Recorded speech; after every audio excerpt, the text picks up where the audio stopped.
কেন ঝগড়া করছেন? আচ্ছা, আপনি তো চলে যাবেন কাল না হয় পরশু, রেখে যাচ্ছেন কি? ঝগড়া, তর্ক, মারামারি, হিংসা, মামলা, এগুলাই তো রেখে যাচ্ছেন।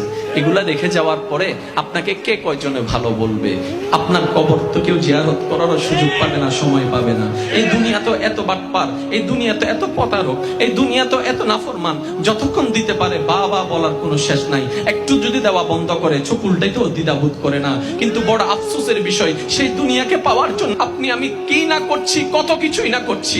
ছেলেদের মেয়েদের ভালো রাখার জন্য, সুন্দর একটা বাসায় রাখার জন্য হালালও দেখি না, হারামও দেখি না, ন্যায়ও দেখি না, অন্যায়ও দেখি না, যেভাবে ইনকাম করতে থাকি, অর্জন করতে থাকি। কিন্তু একটা সময় সেই সন্তানেরাই মা বাবাকে ভুলে যায়, সন্তানগুলো মা বাবাকে বের করে দেয়। খাবার পর্যন্ত দেয় না, এমন হাজারটা পরিবার আছে। ওষুধের টাকা পর্যন্ত সন্তান থেকে ভিক্ষুকের মতো চাইতে হয়। ব্যাপারটা কি? মনে রাখবেন আমার ভাইয়েরা, ইমানদার ভাইয়েরা, আপনার আমার আসল